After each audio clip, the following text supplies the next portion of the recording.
అంతా పాడైపోయింది. దేవుడు ఎంత గొప్పగా బైబిల్లో రాయించాడో, దేవుడు రాయించిన సంగతులను వాస్తవాలను పట్టించుకుంటే ఈ సమాజం ఎంత బాగుండేదో నిజంగా ఈరోజు ఈ పాఠం వింటున్న మీ అందరికీ అర్థమవుతుంది. ఎవరిని శత్రువు అనగానే శత్రువు గురించి సమాచారం, సరైన సమాచారం మరి ఈరోజున్న ప్రజల దగ్గర, దేవుని పిల్లల దగ్గర లేదు. శత్రువు అనగానే మరి పక్కింటి వారు, పొరుగింటి వారు, వారిని అసహించుకునేవారు, వారిని దూరం పెట్టేవారు, ఏవేవో కారణాలతో ఎవరెవరో శత్రువులని వాళ్ళ మీద కక్ష పెంచుకుని వాళ్ళ గురించే దివారాత్రాలు ఆలోచిస్తూ మనిషి యొక్క ఆరోగ్యాన్ని, మనిషి యొక్క కాలాన్ని, మనిషి యొక్క ఆయుష్ను అర్ధాంతరంగా ముగించుకుంటున్న వాళ్ళు మనం చూస్తున్నాం. ఈ పగలతో, కక్షలతో పేట్రేగిపోతున్న ఈ సమాజం దేవుడు రాయించిన మంచి మాటలు, దేవుడు రాయించిన వాస్తవాలు పట్టించుకొని వాడిగా మనిషి తయారయ్యాడు. దేవుని పిల్లలారా, ఎవరు నీ శత్రువు? ఎవరు అసలు మనిషికి ప్రథమ శత్రువు? ఎవరి వలన ఈరోజు మనిషి పాడవుతున్నాడు? ఎవరి వలన మనిషి యొక్క జీవితం ప్రమాదంలో పడుతుంది? ఎవరిని శత్రువు అనగానే, శత్రువు అనగానే మంచి చేసేవాడు కాదు, కీడు చేసేవాడు, నాశనం చేసేవాడు. ఇంకా మీకు బాగా అర్థం కావాలి అంటే మనిషిని నరకానికి పంపించే శత్రువు. బయట వారిని అడిగితే ఎవరెవరో శత్రువులని చెప్తున్నారు. దేశవ్యాప్తంగా అడిగితే మాకు ఇప్పుడు ఉక్రెయిన్ రష్యా యుద్ధం జరుగుతుంది. ఎవరు మీ శత్రువు అని ఏ దేశాన్ని అడిగినా ఏం చెప్తారు? ఉక్రెయిన్ అడిగితే రష్యా అంటుంది, రష్యాని అడిగితే ఉక్రెయిన్ అంటుంది. భారతదేశాన్ని అడిగితే మీ ఎవరండి మీ శత్రు దేశం అంటే పాకిస్తాన్ మా శత్రు దేశం. ఇక కుటుంబాలలోకి వచ్చేసరికి ఎంత దారుణంగా మారిపోయాయంటే ఎవరు మీ శత్రువు అనేసరికి మా అత్తే నా శత్రువు అంటుంది కోడలు. సీరియల్స్ అన్నీ కూడా అలాగే వస్తున్నాయి. కోడలు శత్రువు అని అత్త, అత్త శత్రువు అని కోడలు. ఏమండి, ఈరోజు మానవ సమాజం అంతా కూడా అసలు ఈ వైరుధ్యాలు లేదా ఈ కక్షలు, ఈ వ్యతిరేక భావాలు, ఒకరినొకరు ప్రేమించుకోలేని పరిస్థితులు, దీని అంతటికీ కారణం ఎవరు అంటే దేవుడు కోరుకున్న తన పిల్లల్ని పాడు చేసిన తన శత్రువు ఎవరో ఖచ్చితంగా దేవుడు భలే రాయించాడండి బైబిల్లో. పట్టించుకొని సమాజం పాడైపోయింది. ఈరోజు మీరు చూడండి, నరహత్యలైనా, వ్యభిచారమైనా, దొంగతనాలైనా, ఏ నేరమైనా ఆ ప్రతి నేరం వెనకాల దాగి ఉన్నది ఏంటి అంటే శరీరం యొక్క అవసరతో, శరీరం యొక్క ఇష్టమో, శరీరం యొక్క కోరికో ఈరోజు మానవ సమాజంతో నేరాలు జరిగిస్తుంది. ఒక ఉదాహరణ మీకు లేటెస్ట్గా జరిగింది ఒకటి చెప్తున్నాను. ఈ మధ్యకాలంలో మరి జూబ్లీ హిల్స్ దగ్గర లేదంటే పెద్దమ్మగుడి ఆ ప్రాంతంలో మరి గ్యాంగ్ రేప్ చేసి చంపేశారు ఒక అమ్మాయిని. మీకు తెలుసు కదా. అందులో ఒక మేజరు, మిగతా వాళ్ళంతా కూడా మైనర్సేనంట. అంటే 18 సంవత్సరాలు కూడా నిండని పసి పిల్లలని చెప్పొచ్చు, మైనర్స్. వాళ్ళు ఈ అగత్యానికి పాల్పడ్డారు. ఆ అమ్మాయిని చిత్రహింసలు పెట్టారంట. వాళ్ళు ఇష్టం వచ్చినట్టుగా ఆవిడ శరీరాన్ని మరి గాయాలు చేశారు అని పోలీసు వాళ్ళు మరి మీడియా ముందుకు వచ్చి చెప్తున్నారు. ఎందుకంటే వాళ్ళతో అది జరిగించింది ఏంటి? వాళ్ళు అలా పాడైపోయి ఒక అమ్మాయిని భయంకరంగా పాడు చేయడానికి గల కారణం ఏంటంటే వాడి శరీరంలో పుట్టిన కోరిక. ఒక అతను నరుకుతున్నాడన్నా, చంపుతున్నాడన్నా, చెరుపుతున్నాడన్నా, నాశనం అయిపోతున్నాడు అన్నా అందరికీ తెలియాల్సిన మూల సూత్రం ఒకటి ఉంది. ప్రతి నీచ కార్యానికి కేంద్రస్థానం మానవ హృదయం అయితే ఆ హృదయంలో పుట్టిన ఈ భయంకరమైన వ్యసనాలను జరిగిస్తున్నది మానవ శరీరం. ఎవరండి శత్రువు అనేసరికి దేవుడు ఒక మంచి మాట బైబిల్లో రాయించాడు. ఒకసారి శరీరం గురించి దేవుడు మాట్లాడుతున్న మాట రోమపత్రిక 7వ అధ్యాయము 18వ వచనం ఒకసారి జాగ్రత్తగా బైబిల్లో చూడండి. రోమపత్రిక 7వ అధ్యాయము 18వ వచనం. నా యందు అనగా నా శరీరమందు మంచిది ఏదియు నివసింపదని నేనెరుగుదును. చూసారండి, నా శరీరం మంచిది కాదు అంటున్నారు పౌలు గారు. ఈ భూమి మీద ఉన్న ఏ నరమాతృడైనా ఈ మాట అన్నాడా మీరు చెప్పండి? నా శరీరం మంచిది కాదు అని ఎవరైనా అంటారా? నా శరీరం మంచిది కాదు అని ఎవరంటారు చెప్పండి? ఈరోజు ఉదయం లేస్తే సాయంత్రం పడుకునేంత వరకు ఆ శరీరానికి అవసరమైన సుఖాలను దానికి అందించడానికే వీడి జీవితం అంతా సర్వనాశనం అయిపోతుంది. శరీరానికి అవసరమైన తిండి రోజు ఒకటే పెడితే తినదు, రకరకాల రుచులు కావాలి. ఒకటే షర్టు, ఒకటే కలర్ షర్ట్ వేస్తానంటే ఊరుకుంటుందా? అస్సలు ఊరుకోదు. మీరు చూడండి, ఆడపిల్లల ఇంట్లో బీరువా నిండా ఏముంటాయి చెప్పండి? చీరలే. 3 నెలలకు ఒకసారి, 2 నెలలకు ఒకసారి, లేదంటే కొంతమంది నెలకు ఒకసారి కొత్త చీర బీరువా నిండా అలా నింపాలి పై వరకు. ఏంటివన్నీ అంటే శరీరం అడుగుతుంది, నాకు కావాలి, నాకు చీర కావాలి, నాకు పలానా వస్తువు కావాలి, నాకు పలానా తిండే కావాలి. ఈ రుచుల మాయలో, ఈ రంగుల మాయలో ఈరోజు మానవుడు తన శరీరం యొక్క కోరికలను తీర్చుకోవడానికి తన సంపాదన సరిపోనప్పుడు ఆ శరీరం యొక్క ఇష్టాలను నెరవేర్చడానికి నేరాల బాట పడుతున్నాడు. బ్యాంక్ ఉద్యోగి, మీకు చాలాసార్లు చెప్పాను, బ్యాంకులో మంచి ఉద్యోగం అండి, గవర్నమెంట్ జాబు. తెలివిగా ఒక ప్లాన్ వేసాడు ఎవరికి తెలియకుండా. ఏం ప్లాన్ వేసాడు అంటే, అకౌంట్ హోల్డర్స్ ఎంతమంది అయితే ఉన్నారో ఆ బ్యాంకులో ఉన్న అకౌంట్ హోల్డర్స్ నుంచి డైలీ 1 రూపీ కట్ చేయడం స్టార్ట్ చేశాడు ఒకప్పుడు. ఇప్పుడంటే 1 రూపీ కట్ అయినా 2 రూపీస్ కట్ అయినా వెంటనే మనకేమొస్తుంది? మెసేజ్ వస్తుంది. ఒకప్పుడు అంత టెక్నాలజీ లేదు. మీకు బ్యాంక్ అకౌంట్లో ఏం జరిగిందో తెలియాలంటే పాస్బుక్ కట్టుకొని బ్యాంకుకి వెళితే వాడు ప్రింట్ తీసేంత వరకు అకౌంట్ ఏం జరిగిందో ఎవరికి తెలీదు. ఆ టైంలో వాడు డైలీ 1 రూపీ కట్ చేశాడు. రూపాయే కదని అనుకుంటున్నారేమో. రోజుకి 1,00,000 మంది ఉన్నారనుకోండి బ్యాంకులో, అందరి అకౌంట్లోంచి రూపాయి కట్ చేస్తే ఎంత అయింది? 1,00,000 రూపాయలు. అలా గడిస్తున్నాడు.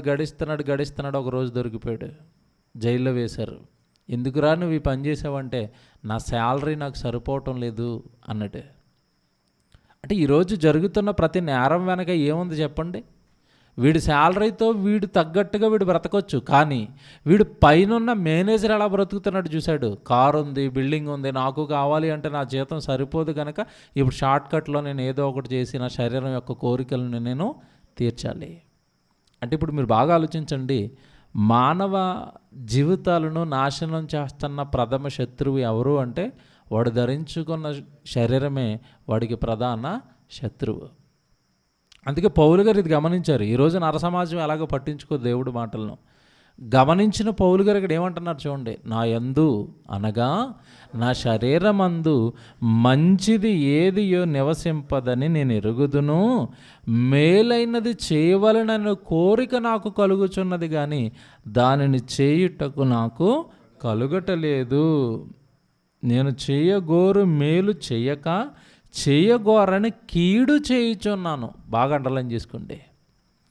మేలు చెయ్యాలి అన్న కోరిక ఉంది కానీ అది నా వల్ల అవటం లేదు, కానీ కీడు మాత్రం చేసేస్తున్నాను. చేయడానికి ముందుంటుంది ఏది చెప్పండి? శరీరం. మీకు ఒక ఉదాహరణ చెప్తాను, బాగా అర్థమవుతుంది. టీవీలో స్మార్ట్ టీవీ అలా రన్ చేస్తున్నారు. దేవుడు ప్రసంగాలు ఒక పక్క కనబడుతున్నాయి, మరో పక్క జబర్దస్త్ స్కిట్లు కనబడుతున్నాయి. ఆటోమేటిక్గా కన్ను దేనిని కోరుకుంటుందో మీరు చెప్పండి? ఆల్వేస్ జబర్దస్త్ అంటారు అందరూ. ప్రసంగం మీద ఎందుకు ఆశ లేదు? జబర్దస్తో, పటాసో, సినిమానో, లేకపోతే లోకంలో మనుషులు వేసిన ఏదో డ్రామానో ఎందుకు ఇది కోరుకుంటుందో మీరు చెప్పండి? సూపర్ సీక్రెట్ చెప్తున్నానండి మీకు. ఎందుకు ఇవి కోరుకుంటుందో తెలుసా? మనిషి అనేసరికి 2 భాగాలు, శరీరము, ఆత్మ. మట్టి శరీరం ఇదిగో ఈ లోకంలో నుండి పుట్టింది. దానిలోనున్న ఆత్మ అనగా మనం పరలోకంలో ఉన్న కన్నతండ్రిలో నుంచి విడిపోయి వచ్చాం. జాగ్రత్తగా వినండి. ఒక తిండి విషయంలో కానివ్వండి, ఒక బట్ట విషయంలో కానివ్వండి, ఒక వసతుల విషయంలో కానివ్వండి, ప్రతి దాంట్లోనూ కూడా శరీరం తన ఇష్టాన్ని నెరవేర్చుకోవడానికే ఆలోచిస్తుంది తప్ప ఎప్పుడు ఆత్మకు అవసరమైన వాటిల్లో అది అసలు ముందుకు వెళ్ళనివ్వదు, ముందుకు రానివ్వదు. మీకు అక్కడ ఒక ఉదాహరణ చెప్పాను కదా, ఒక పక్క వాక్యము, మరో పక్క జబర్దస్త్. ఇది జబర్దస్త్ని ఎందుకు కోరుకుంటుందో మీకు తెలుసండి? అసలు వాక్యంతో దీనికి ఎటువంటి ఉపయోగం లేదు, దీనికి ఎటువంటి సంబంధం లేదు. వాక్యం దేనికి అవసరం చెప్పండి? మీ ఆత్మలను రక్షించుటకు శక్తి కలిగిన వాక్యం. వాక్యం ఆత్మకు కావాలి, శరీరానికి ఏం కావాలి? ఈ లోకం కావాలి. సో ఈ రెండింటి మధ్య జాగ్రత్తగా మన ఆత్మీయ జీవితాన్ని నడపాలి. శరీరం కోరుకుంటున్న ప్రతి దాన్ని చంపుకోవాలి. ఆత్మకు అవసరమైన వాటిల్లో ఎక్కువగా ముందుండడానికి ప్రయత్నించాలి. ఏమంటే ఆత్మకు అవసరమైనవి ఏంటి? ఆత్మను బ్రతికించేవేంటి? ఇదిగో ప్రార్థన, దేవుడి వాక్యం చదువుకోవటం, దేవుడి వాక్యం నేర్చుకోవటం, దేవుడి సన్నిధిలో ఉండటం, దేవుడి పని చేయటం, ఇవన్నీ కూడా ఓవరాల్గా ఆత్మకు సంబంధించినవి. వీటి విషయాలలో శరీరం మిమ్మల్ని ఎక్కువగా వెనక్కి లాగుతూ ఉంటుందండి. పెళ్ళికి వెళదాం, మీ శరీరాన్ని ఈరోజు రాత్రి ఇంటికి వెళ్ళిపోయిన టెస్ట్ చేసుకోండి. పెళ్ళికి వెళ్దాం అంటే ఎలా రియాక్ట్ అవుతుంది? ప్రార్థనకి వెళ్దాం అంటే ఎలా రియాక్ట్ అవుతుంది? ఊరికి వెళ్దాం అంటే ఎలా రియాక్ట్ అవుతుంది? సభకి వెళ్దాం అంటే ఎలా రియాక్ట్ అవుతుంది? మీకు తేడా తెలిసిపోతుంది చూడండి. దేవుడు పనికనేసరికి నీరసమనో ఏదో కారణాలు ఏదో కారణం వెతికి వాళ్ళకి చెప్పు, నీ వల్ల అవ్వదు, కాళ్ళు లాగేస్తున్నాయి, తలపొడి వచ్చేస్తుంది, నీరసంగా ఉంది, లేదా ఇంటినంటే చాలా పని ఉంది, ఇప్పుడు మనం వెళ్ళకపోతే అక్కడ ఆగిపోయేది ఏముంది, ఇలాగంటది దేవుడి పని అనేసరికి. ఎవరో పెళ్లి చెప్పారు, పెళ్ళిలో నేను వెళ్ళకపోతే ఏముంది, అక్కడికి 100 మంది వస్తారు, నేను కనబడకపోతే ఏముంది అంటదా? లేదు, నువ్వు వెళ్ళకపోతే వాళ్ళు ఫీల్ అవుతారు, అర్జెంటుగా రెడీ అవ్వంటది. ఎందుకంటే పెళ్ళికి వెళితే అక్కడ పెట్టే బిర్యానీ, గారెలు, బూర్లు దీనికి బాగా ఇష్టం. మీరు దేవుడు పనికి వెళ్ళారనుకోండి, వాక్యం దగ్గరికి వెళ్ళారనుకోండి, దానికి ఎటువంటి పని లేదు. అంత దేనికి అవసరం? అది ఆత్మకు అవసరము. సో ఆత్మకు అవసరమైన వాటిల్లో శరీరం నేను ఎంకరేజ్ చేయదు. ఇక్కడ ఈ చిక్కుముడి మీ జీవితంలో విడిపోతేనండి, ఈ శరీరాన్ని మీ కంట్రోల్లో పెట్టుకుని, ఈ శరీరాన్ని మీ అధీనంలో పెట్టుకుని, దీనిని మీకు ఇష్టమైనట్టుగా మీరు నడిపిస్తారు.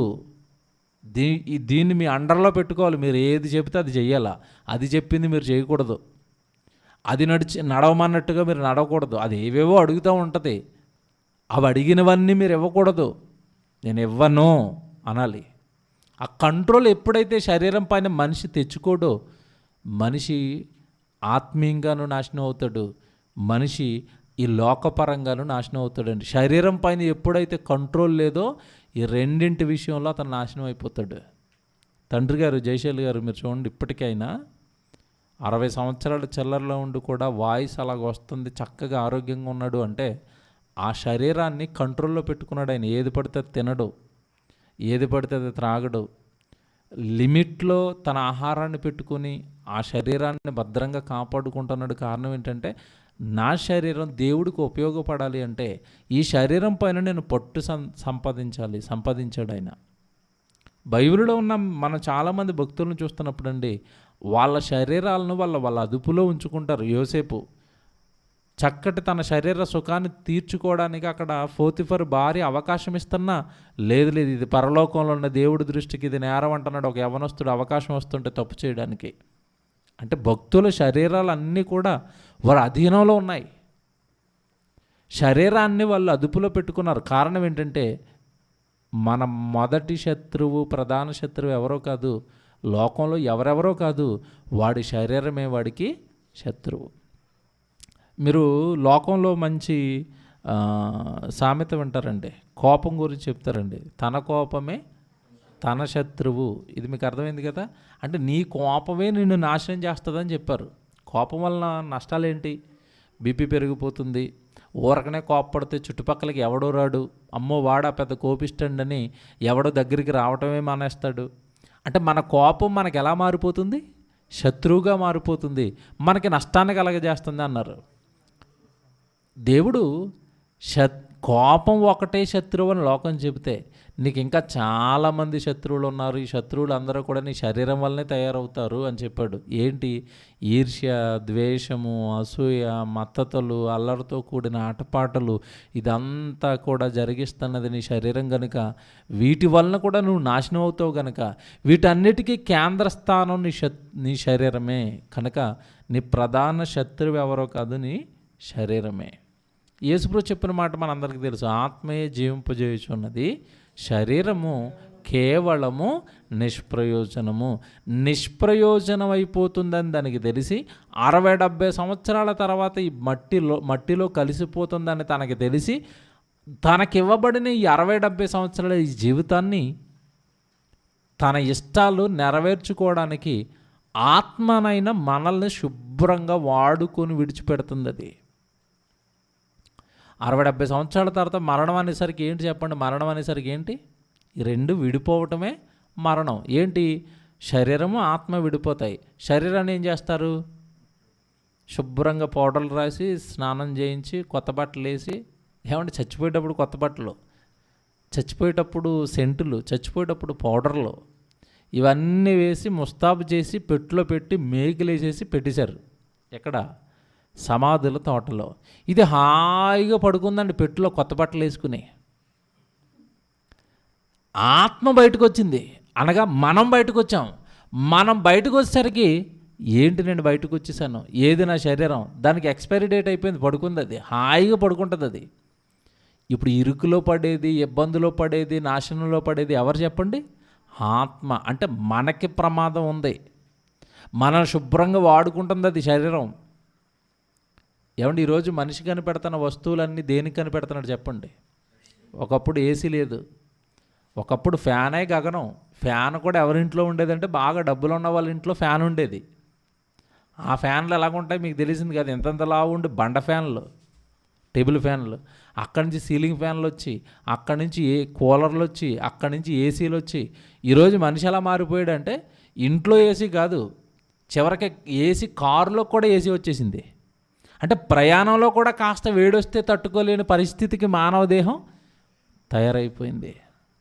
అంటే ఏసీ కానివ్వండి, కూలర్ కానివ్వండి, ఫ్రిడ్జ్ కానివ్వండి, ఏ వస్తువైనా మీరు తీసుకోండి, అసలు మానవుడు ఎందుకు ఈ వస్తువులు కనిపెడుతున్నాడు, దాని వెనకున్న ఆంతర్యం ఏంటి చెప్పండి? ఒక్క మాటలో, శరీరాన్ని సుఖపెట్టడానికి. అంతేనా? ఒకప్పుడు పిండి రుబ్బుకునేవారు, ఇప్పుడు గ్రైండర్ వచ్చింది. ఎవరిని సుఖపెట్టడానికి? శరీరాన్ని. ఒకప్పుడు బట్టలు ఉతుక్కునేవారు, ఇప్పుడు వాషింగ్ మిషన్. దేనికి సుఖం? శరీరానికే. మీరు ఏ వస్తువైనా తీసుకోండి, దాని ఇన్నర్గా దాని వెనకాల ఏముంటుందంటే ఈ శరీరం యొక్క సుఖం దాగుంటుంది. అంటే జాగ్రత్తగా వినండి, ఈ శరీరం తన ఇష్టాలు నెరవేర్చుకోవడానికి థామస్ అల్వా ఎడిసన్కి ఏం చెప్పిందంటే, చీకటిగా ఉంటుంది, నాకేం కనపట్టలేదు, నువ్వు బల్బు కనిపెట్టు అన్నది. అతడి జీవితం అంతా దేనికి నాశనం చేసుకున్నాడు? బల్బు కనిపెట్టడానికి. చూసారా? ఒక సెల్ ఫోన్ కనిపెట్టారు ఈరోజు. దేనికోసం? ఎవరి కోసం? మనిషి యొక్క అవసరతలు తీర్చుకోవడానికి, శరీరం యొక్క అవసరతలు తీర్చుకోవడానికే.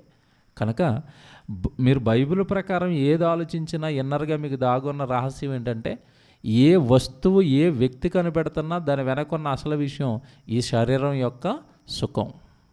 నన్ను సుఖపెట్టండి, నన్ను ఆనంద పెట్టండి, నాకు కావలసినవన్నీ ఇవ్వండి, మీరు ఏమైపోయినా నాకు సంబంధం లేదు.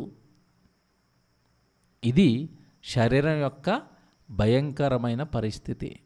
గలతీ పత్రిక 5వ అధ్యాయము 17వ వచనం చూడండి. గలతీ పత్రిక 5వ అధ్యాయము ఏమంటే 17వ వచనం, శరీరము ఆత్మకును ఆత్మ శరీరమునకును విరోధముగా ఆపేక్షించును, ఇవి ఒకదానికొకటి. చూసారండి, వ్యతిరేకం అంట. ఏది దేనికి వ్యతిరేకం చెప్పండి? ఎవరికి శత్రువు చెప్పండి? శరీరము ఆత్మకును ఆత్మ శరీరమునకును విరోధం అంటే ఏంటి చెప్పండి? శత్రుత్వం. ఎవరు మన శత్రువు? ఎవరు మన శత్రువు? సైతాన్ అంటున్నారు. వాడు నెక్స్ట్. నువ్వు దీన్ని జయిస్తే శరీరాన్ని వాడు అప్పుడు సీన్లోకి వస్తాడు. నువ్వు దీని మాయలోనే ఉండిపోతే, ఈ మొదటి శత్రువు ఈ మాయలోనే నువ్వు ఉండిపోయి నీ శరీరాన్ని సుఖపెట్టుకోవడానికే దేవుడికి నువ్వు దూరం అయిపోతున్నప్పుడు వాడు దిగవలసినంత అవసరత నీ జీవితానికి లేదు. శరీరం ఆత్మకును ఆత్మ శరీరమునకును ఒకదానికొకటి విరోధం. ప్రార్థనకి వెళ్దామన్నాడు అని మీరు అనండి, ఇదేమంటుందో తెలుసా? కాళ్ళు లాగేస్తానే, నాకు అంత దూరం మియాపూర్ వెళ్ళిపోవాలా, అంత దూరం ప్రయాణం చేయాలా, నడుము లాగేస్తుంది, కాళ్ళు లాగేస్తాయి, తల తిరిగిపోతుంది, ఆరాధన అయ్యేసరికి 2 అయిపోతుంది, ఆకలి అయిపోతుంది, ఇంట్లో వండుకున్న చేపల కూర వచ్చేసరికి చల్లగా అయిపోతుంది.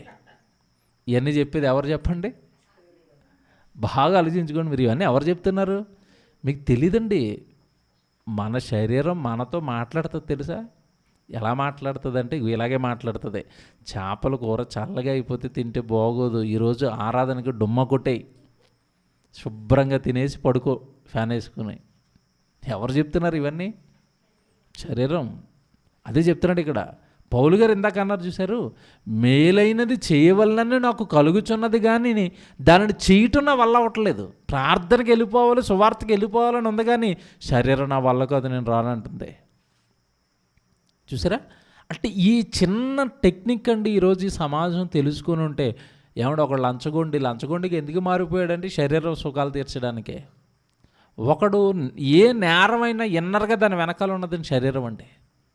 దేవుని పిల్లరా, సమాజం బాగుపడాలి అంటే దేవుడి మాటలకు విలువ ఇవ్వాలి. సమాజం బాగుపడాలి అంటే దేవుడు ఏమి చెప్పాడో ఈ సమాజానికి అర్థం కావాలి. ఇంకో మాట చూపిస్తాను చూడండి. రామపత్రిక కింద మీరు చదువుకున్న రామపత్రిక 7వ అధ్యాయము 24వ వచనం చూడండి. రామపత్రిక 7వ అధ్యాయము 24వ వచనం. అయ్యో, నేను ఎంత దౌర్భాగ్యుడను, ఇదిగో ఇట్టే మరణమునకు లోనైన శరీరము నుండి నన్నెవడు విడిపిస్తాడు? శరీరం నుండి నన్నెవడు విడిపిస్తాడు? నేను శరీరం కాదు. ఎంత బాగా మాట్లాడుతున్నాడు చూడండి పౌలు గారు. నేను శరీరం కాదు, నేను ఆత్మను. ఈ దేహంలో దేవుడు పని నిమిత్తం ఉన్నాను. ఈ దేహాన్ని దేవుడి కొరకు వాడడానికి పరలోకం నుండి బయలుదేరి వచ్చాను ఒక పని మీద ఈ దేహంలోకి. తల్లి గర్భంలో దేవుడు ఈ దేహాన్ని కట్టి అందులో నన్ను పెట్టి శరీరము ఆత్మ ఈ రెండింటి కలయికతో భూమి మీదకి నన్ను పంపించాడు. కానీ భూమి మీదకి వచ్చిన ఈ శరీరం ఏమంటుంది అంటే, పరలోకంలో నుండి నా తండ్రి దగ్గర నుంచి నేను వచ్చాను ఆత్మగా. ఈ ఆత్మ ఎప్పుడు దైవ కార్యాలు కోరుకుంటుంది, దేవుడి కొరకు బ్రతకాలంటుంది. కానీ శరీరం ఏమో నా ఇష్టాలు నెరవేర్చడానికి నీ జీవితం వాడేసి అంటుంది. కనుక ఇట్టి మరణమునకు లోనైన శరీరము నుండి నన్నెవడు విడిపిస్తాడు? ఈ శరీరం నుండి నన్ను ఎవడు బయటికి తెస్తాడు? ఈ శరీరం మాయలో నుండి నన్ను ఎవడికి బయటికి తెస్తాడు? ఈ శరీరం చెబుతున్న ఈ కళ్ళబొల్లే మాటలలో నుండి నన్ను ఎవడు బయటికి తెస్తాడు? దీని మాయలో నుండి నన్ను ఎవడికి బయటికి తెస్తాడు?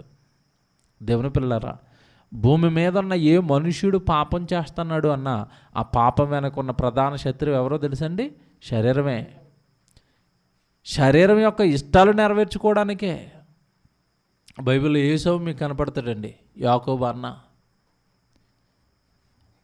అతడు మరీ చీపుగా తన జ్యేష్ఠత్వపు హక్కును కోల్పోయాడు. దేనికోసం చెప్పండి? ఇస్కరియోతు యోధాలాగా ఏమైనా 30 వెండి నాణాలకు ఏమంటే నిజంగా ఏసావుతో పోలిస్తే యోధాగాడు బెటర్ అనిపించింది నాకు. ఎందుకంటే కనీసం వాడు వెండి కోసం వాడు ఆ రోజు వాడికి ఇవ్వబడిన అపోస్తలత్వాన్ని కోల్పోయాడు. కానీ వీడు దేనికి కోల్పోయాడు చెప్పండి? ఏసావు దేనికి కోల్పోయాడు? చిక్కుడుకాయ కూర ఎడితే దేవుడిచ్చిన జ్యేష్ఠత్వాన్ని ఇచ్చేస్తా. మరీ దారుణం కాదండి ఇది. చిక్కుడుకాయ కూరగా అంటే అది ఎంత తిండి పిచ్చోడో మీరు ఆలోచించండి బాగా.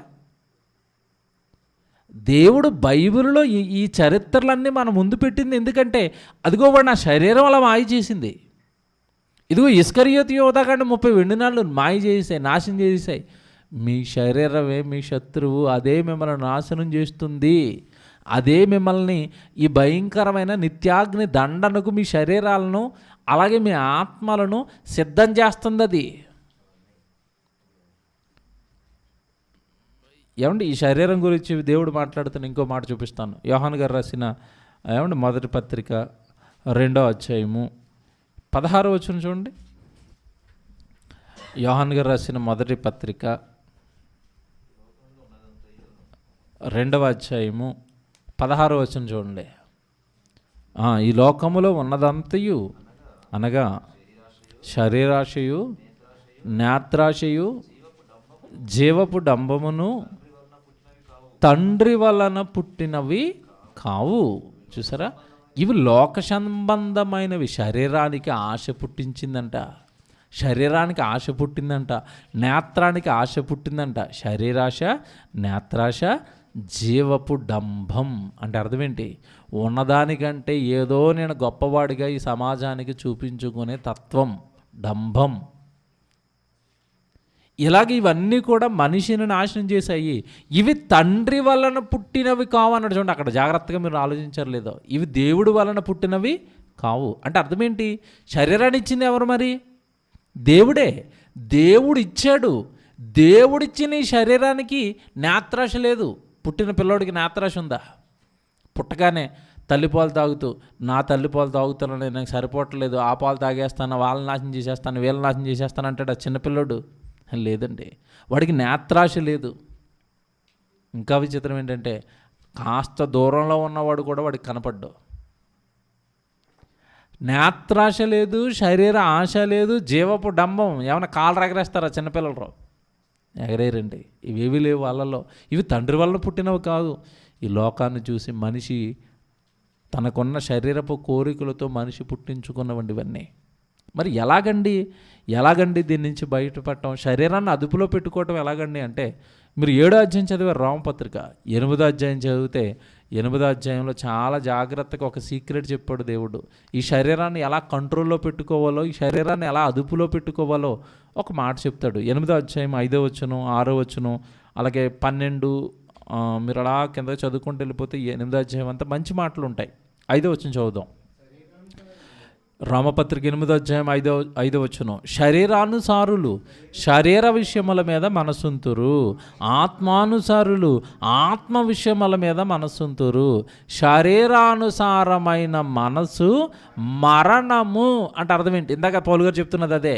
ఇట్టి మరణమునకు లోనైన శరీరము నుండి నన్నెవడు విడిపిస్తాడు అన్నాడు కదా. ఇక్కడ చూడండి, శరీరానుసారమైన మనసు మరణము, ఆత్మానుసారమైన మనసు జీవమును సమాధానమునై ఉన్నది. అంటే ఇప్పుడు మనిషి దేనిని అనుసరించి బ్రతకాలి? ఆత్మానుసారుల, శరీరానుసారుల. శరీరాన్ని అనుసరిస్తున్నారా? ఈ లోకంలో ఉన్నవన్నీ కావాలంటది. ఈ లోకం కొరకే బ్రతుకు అంటది. ఈ లోకమే జీవితము అంటది. లోకంలో ఉన్నవన్నీ తీసుకురా, నాకు ఏం చేస్తావో నాకు తెలియదు, నాకు ఇది కావాలంతే. దేవుని పిల్లలారా, ఆత్మానుసారులు, ఆత్మను అనుసరించి బ్రతుకుతున్న వాళ్ళు ఎలాగుంటారు? ఆత్మ గురించి ఆలోచిస్తున్న వాళ్ళు ఎలాగుంటారు? ఒక అబ్రహాం గారు మీరు ఆలోచించండి. పాలు తేనెలు ప్రవహించే దేశాన్ని అబ్రహాం గారికి ఇస్తే, ఈ దేశమంతా నాదే, తింటాను, త్రాగుతాను, అనుభవిస్తాను అన్నాడా? అంటే అతనికి శరీరం మీద మనసు లేదు. దేని మీద ఉంది చెప్పండి? ఆత్మ మీద. ఆయన పలికిన మాట మీ అందరికీ తెలుసు, మనం పరదేశులము, యాత్రికులము. నా దేశం, నేను ఎక్కడి నుంచి అయితే వచ్చానో పరలోకం నుండి, నేను ఆ దేశాన్ని కోరుకుంటున్నాను కానీ ఈ లోకం నాకు వద్దు అన్నాడు. అంటే ఆయనకు ఒక విషయం అర్థమైపోయింది. ఏంటి? ఎంత పెద్ద దేశం ఉన్నా, ఎంత పెద్ద రాష్ట్రం ఉన్నా, 100 ఎకరాలు ఉన్నా, 150 ఎకరాలు ఉన్నా, చివరికి మనిషి చచ్చి 6 అడుగుల భూమిలో పాతి పెట్టేస్తారు. తర్వాత నా పరిస్థితి ఏంటని అర్థం చేసుకున్నాడు, ఆలోచించాడు అబ్రహాం గారు. దేవుని పిల్లలరా, కనుక దేవుడి మాటల్లో ఉన్న వాస్తవం ఏంటంటే, మీరు ఆత్మను అనుసరించి మాత్రమే నడుచుకోనండి. శరీరానుసారంగా మీరు నడుచుకుంటే కనుక మీ జీవితాలు నాశనం అయిపోతాయి. 12వ వచనం కూడా చూడండి ఎంత బాగుంటుందో. 12వ వచనం, అదే అధ్యాయం 12వ వచనం. కాబట్టి సహోదరులారా, శరీరానుసారంగా ప్రవర్తించుటకు మనము శరీరమునకు రుణస్థులము కాము. చూసారా ఎంత బాగా మాట్లాడుతున్నాడో? మీరు చెప్పింది ఎందుకు చేస్తున్నారు? అది చెప్పిన మాట మీరు ఎందుకు వింటున్నారు? అది ఎక్కడికి వెళ్ళమంటే అక్కడికి మీరు ఎందుకు వెళ్ళిపోతున్నారు? మీరేమైనా దానికి రుణస్థులా? దానికి బాకీ ఉన్నారా? ఇప్పుడు రుణస్థులము కాము అని ఎందుకు అంటున్నాడు తెలుసండి? మనం అప్పు తీసుకున్న వాళ్ళండి, వాళ్ళు ఏది చెప్తే అది చేయాలా? అంతేనా? అప్పున్న వాళ్ళకి లేదు నాకు పలానా టైంకి ఇచ్చేయాలంటే ఇచ్చేయాలా, మీరు సరిగా మీ ప్రవర్తన బాగోట్లేదు అన్నారనుకుంటే, వాళ్ళకి అప్పున్నాం కనుక వాళ్ళు ప్రతి మాటకి మనం లోబడాలి, వాళ్ళు చెప్పినట్టుగా వినాలి. ఇప్పుడు నువ్వు శరీరానికి రుణస్థుడువా? నువ్వెందుకు దాని మాట వినాలి? నువ్వెందుకు దానిని బాగా పట్టించుకోవాలి? ఇప్పుడు చెప్తాడు చూడండి, మనం శరీరానికి రుణస్థులము కాము, మీరు శరీరానుసారముగా ప్రవర్తించిన ఎడల చావవలసిన వారయ్యుందురు కానీ ఆత్మచేత శరీరపు క్రియలను చంపండి, అప్పుడు మీరు జీవిస్తారు. జాగ్రత్తగా వినాలి, ఇది చివరిది. మీ ఆత్మ చేత శరీరపు క్రియలను మీరు ఏం చేయాలంట? చంపండి. ఇప్పుడు చెప్తున్నాను, జాగ్రత్తగా ఏమన్నా నా వైపు చూడండి. ఈ రెండు, ఆత్మ శరీరం, ఈ రెండు శత్రువులు అని మనం చదువుకున్నామండి. ఇద్దరు శత్రువులు కొట్టుకుంటున్నప్పుడు ఎవడ గెలుస్తాడో నార్మల్గా మీకు తెలిసింది చెప్పండి. ఇద్దరు కొట్టుకుంటున్నప్పుడు ఎవడ గెలుస్తాడు? Very good answer. బలమైన వాడు గెలుస్తాడు. ఓకే, ఆత్మ ఈ శరీరం రెండు కొట్టుకుంటున్నప్పుడు ఈ రెండింటిల్లో ఏది బలంగా ఉంటే అది గెలుస్తుంది. బాగా వినాలి. ఇప్పుడు శరీరం బలంగా ఉండాలంటే శరీరానికి ఏమి ఉండాలి చెప్పండి? జీడిపప్పులు, బాదం పప్పులు, పిస్తాలు గట్టిగా వేసామంటే శరీరం ఎలాగుంటుంది? బలంగా ఉంటుంది. Very good. శరీరం బలంగా ఉండాలి అంటే ఆహారం వేస్తున్నావు. ఆత్మ బలంగా ఉండాలంటే ఏమయ్యాలి? వాక్యం వేయాలి. ఇప్పుడు నీ శరీరం నీ కంట్రోల్లో ఉండాలి అంటే ఆత్మ బలంగా ఉండాలి. ఆత్మ బలంగా ఉండాలి అంటే అనుదినము నువ్వు తినవలసింది, వినవలసింది వాక్యం. వాక్యం చెబితే ఆత్మ బలపడుతుంది. ఆత్మ బలపడితే శరీరాన్ని చంపుతుంది. చంపటం అంటే కంట్రోల్లో పెడుతుంది. నోర్మై అంటది. రోజు బైబిల్ చదువుకుంటాం, కనీసం రోజు ఒక ప్రసంగం వింటాం, రోజు దేవుడి గురించి మేము ఏదో ఆలోచిస్తామండి. ఇలా ఆలోచిస్తున్నప్పుడు శరీరం ఏమైనా దాని ఇష్టాలు నెరవేర్చమంటున్నప్పుడు షటాప్ అంటాం. ఈరోజు నాకు జరిగింది చెప్తానండి. రాత్రి మీటింగ్ అయింది, పడుకునేసరికి 1 అయింది. 1 గంటకు పడుకున్న నేను పడుకున్న వెంటనే నిద్ర ఒక 1 అవర్ టైం పడుతుంది. కరెక్ట్గా 2 గంటలకి నిద్రలోకి వెళ్ళినప్పుడు బాగా వర్షం, మళ్ళీ బయటకు వచ్చి కుక్క తడిచిపోతుందేమో కుక్కను లోపల కట్టుకుని మళ్ళీ పడుకున్నాను. 2:30కి పడుకుని 5కి లేచిపోయినాను. నేను 5 గంటలకే లేచాను. బస్సులో ఒక చిన్న పార్సిల్ వేసారు, తేడానికి వెళ్ళాను. ఇప్పుడు 2:30 గంటలకు పడుకున్న నేను 5 గంటలకు లేస్తే నిద్రపోయింది ఎంతసేపు చెప్పండి? 2:30 గంటలు. అక్కడికి వెళ్ళొచ్చిన తర్వాత ఇక పడుకో అంటుంది. పడుకుంటే పనికి వెళ్ళాలి. పడుకుంటే అట్టే కోమ మళ్ళీ 10 గంటల వరకు కూర్చొని ఉన్నాను. అలాగా పనికి వెళ్ళిపోయాం. నిద్రలేని శరీరం ఉదయం నుంచి ఏమంటే ఇందాక 6:30-7 గంటల వరకు అక్కడ ఏదో చిన్న చిన్న పనులు చేస్తూ ఉన్నాను నేను. అక్కడ నాకేం చెప్తుందంటే, ఈరోజు ఎల్లంబ బండ క్లాస్కి వెళ్ళడం నీ వల్ల కాదు, తలపోటు వచ్చేస్తుంది, సుమనానికి చెప్పేసే హాయిగా నిద్రపో అంటుంది. ఇంటికి వస్తానని ఇదే చెప్తుంది. బండి తోలుతుంటే ఇదే చెప్తుంది. నీ వల్ల అవ్వదు, ప్రసంగం చెప్పలేవు, మాటలు రావు, నువ్వు వెళ్ళలేవు, ఈరోజు నువ్వు పడుకో, నాకు నిద్ర కావాలి అంటుంది. ఇంటికి వచ్చాను, అదే చెప్తుంది. ఇంకా నెత్తి మీద నీళ్ళేసేసరికి మత్తుపోయింది. నోర్మై, క్లాస్కి వెళ్ళి క్లాసులో కూర్చోవలసిందే. సరే, కంట్రోల్లో ఉంటుంది. నేనేం చెప్తే చేస్తుందండి ఇది. కారణం, దీని మాట నేను విన్నాను, నా మాటే అది వినాలి. నిద్ర లేకపోతే అక్కడికి వెళ్ళి నిలబడి కునుపాట్లు పడు, లేదా గంటసేపు మొహం మీద నీళ్లు కొట్టుకో, నువ్వు ఏమైనా చావు, క్లాసులో వాక్యం చెప్పాలి. ఇంకో మాట చెప్పనండి, మన ఇంట్లో కుక్క పిల్లలు తెలుసు కదండి, మనం ఎటు ఆడిస్తే అటు ఆడతాయి. శరీరం కంట్రోల్లో ఉంటే నువ్వు ఎటు ఆడిస్తే అటు ఆడుతుంది. ఇది అది నీ మీద బాస్ అయిపోయింది అనుకోండి, ఇంకా అది ఆడిచ్చినట్టు నువ్వు ఆడాలి. బాస్ అవ్వకూడదు ఎప్పుడు శరీరం, నువ్వు దానికి బాసు. అదే చెప్తున్నాడు ఇక్కడ. మీరు శరీరాన్ని గనక ఆత్మ చేత మీ శరీరపు క్రియలను మీరు చంపిన ఎడల మీరు జీవిస్తారు. చంపలేదో అది మిమ్మల్ని చంపేస్తుంది. దాన్ని చంపుతారా, మీరు చచ్చిపోతారా? దాని అలవాట్లు, దాని క్రియలు, దాని సుఖాలు చంపుతారా, దాని చేతిలో మీరు చచ్చిపోతారు. మీ ఇష్టం, రాసేసాడు అంతేనండి. కానీ ఒక హింట్ అయితే ఇచ్చాడు. ఏంటి? అది మీ కంట్రోల్లో ఉండాలన్నా, దాన్ని మీరు చంపాలి అన్నా, ఆత్మ చేత శరీరపు క్రియల్ని మీరు ఏం చేయాలి? చంపచ్చు. ఆత్మ బలంగా ఉందనుకోండి దేవుడిలో, శరీరం కంట్రోల్లో ఉంటుంది. ఈ సూపర్ సీక్రెట్ ఒక్కటి అర్థమైతే చాలండి, మన ప్రధాన శత్రువు ఎవరో మనకి తెలిసిపోయినట్లే. ప్రార్థన చేసుకుందాం.